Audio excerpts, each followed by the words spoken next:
Mas, professora, nós temos alguns pacientes que nos colocam numa sinuca de bico, porque nós temos que tomar uma decisão se o paciente vai para a ponte de safena ou ele vai para estente coronário, que embora seja 2/3 das indicações de tratamento hoje são estentes coronários, existem pacientes multiarteriais, diabéticos, que a indicação pelas diretrizes é cirurgia cardíaca.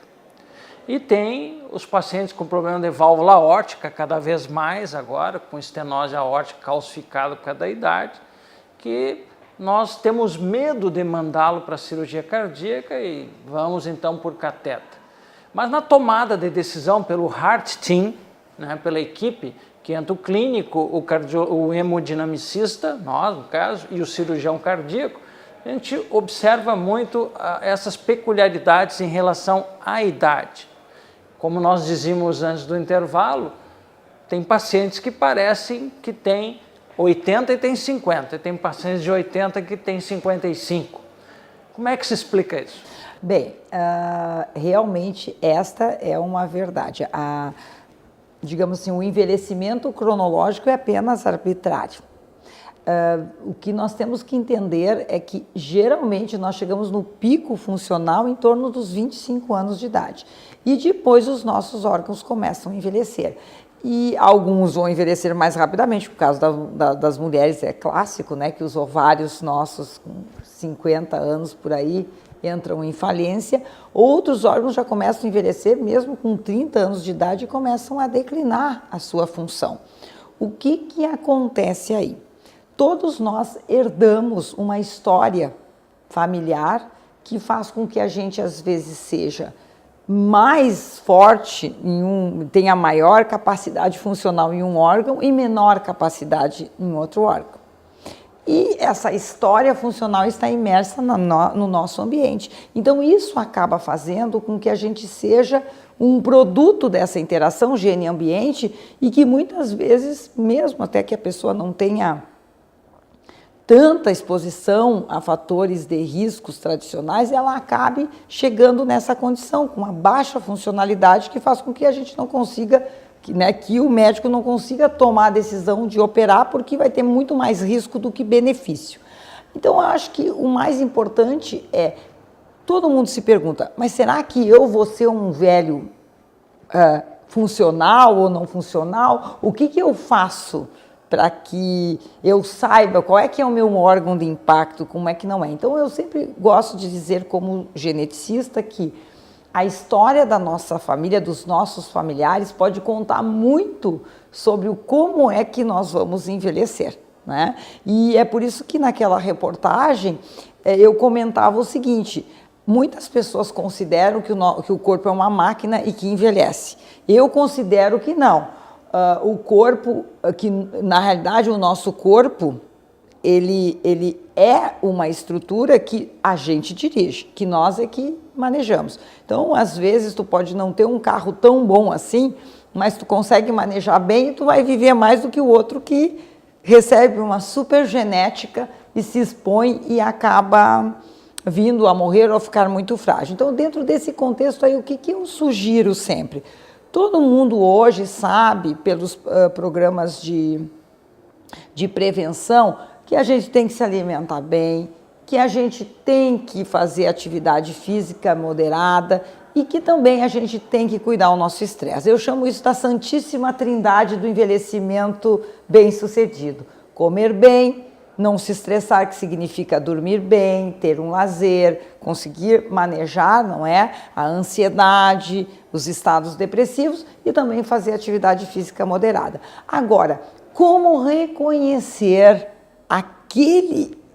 aquelas situações que podem ser mais frágeis à sua pessoa? Olhando a nossa genética. Então, já é considerado, por exemplo, o fator de risco cardiovascular a história familiar. Você quer saber se você pode ter mais chance de ter alguma doença? Se pergunte, seu pai é hipertenso? Ou a sua mãe? Vamos pegar só o pai e mãe. Só com pai e mãe a gente já resolve muita coisa, né? É obeso? É dislipidêmico? Tem diabetes? teve uma doença cardiovascular, que seja até mesmo uma angina de peito antes dos 55 anos de idade, se for o pai, ou antes dos 60 anos, se for a mãe. Como é que era a saúde das articulações do seu pai, da sua mãe, da sua avó, às vezes dos seus avós? Andava de muleta, andava de bengala, enfim. Olhando a sua família já é uma maneira de buscar entender mais como é que a gente pode criar essa personalização da nossa prevenção. E a outra questão fundamental, isso é o mais fundamental. Médico não é apenas para tratar da doença. O médico, ele pode te ajudar a prevenir as doenças. Então, antigamente, se preconizava que a gente tinha que ir no cardiologista com 40 anos de idade, 50 anos. Não. Com 20 anos de idade, vai fazer um check-up. Um simples exame, às vezes, de colesterol pode mudar essa condição que o Dr. Arnoldo falou. Porque lá depois, quando a gente já está não funcional, a gente não consegue recontar a história. Então, eu falo muito hoje para aquelas pessoas que estão começando a envelhecer, e a gente começa a envelhecer lá com os 20 anos de idade também. A gente seguir a questão das prevenções. Uma outra questão, por exemplo, que eu gosto muito de falar, que é a questão do câncer de próstata, né? Que a maior parte para os homens é aversivo, mas o que as pessoas não falam? Todo mundo fala assim, faz exame de câncer de próstata porque é importante. Chega na hora H, mas por que é importante? A próstata parece um órgão qualquer. O problema é que se ela é avançada, depois da cirurgia, o segundo passo, se a gente tiver uma recidiva, é tomar um hormônio que simplesmente vai eliminar toda a testosterona, é fazer uma castração química. E depois disso ele avança para a metástase óssea, que dá muita dor.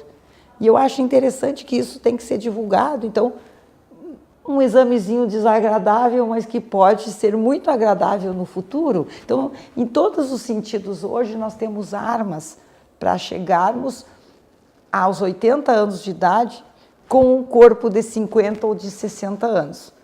Que eu encontrei nas nossas pesquisas, muitas vezes pelo acaso e pela epidemiologia, e que a gente vê hoje que a gente pode passar essa lição para as outras pessoas. Vamos viver, acho que a gente não tem que só pensar, eu acho que a gente tem que comer bem, a gente tem que se divertir, a gente vai se estressar, nós não vivemos numa redoma, mas a gente pode incorporar pequenas coisas cotidianas, e aí eu acredito que exames preventivos têm que fazer parte, sabe? O exame preventivo é ótimo, ele te dá segurança. Eu mesmo, eu tenho 54 anos de idade e eu tô quase não vou, quando eu vou muito para a prevenção. Então eu acho que isso aí me faz mais feliz e mais segura, né? Bom, estamos chegando ao final de mais um programa Conversando com o Cardiologista, e enquanto a professora Ivana falava, eu me lembrava de algumas brincadeiras que o Dr. Jefferson Dreser, nosso amigo geriatra daqui de Santa Maria, diz para alguns pacientes, né? Os pacientes chegam para ele brincando, ele conta, né? Olha, doutor, eu quero viver até os 90, 100 anos. E ele diz, mas tu tá louco? Tu quer viver com fralda? Tu quer viver com dor?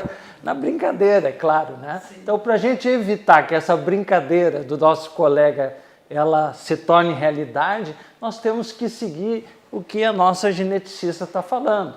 Evitar esses fatores de riscos que todos nós conhecemos, procurar controlá-los, né?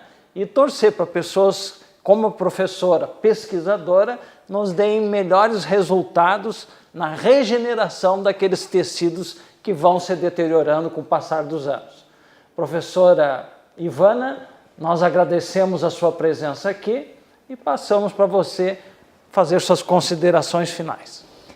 Eu gostaria de comentar com todos que foi uma grande satisfação estar aqui, compartilhando com as pessoas todos, digamos assim, os desafios que é fazer ciência e tentar justamente contribuir para que a gente viva mais tempo muito bem.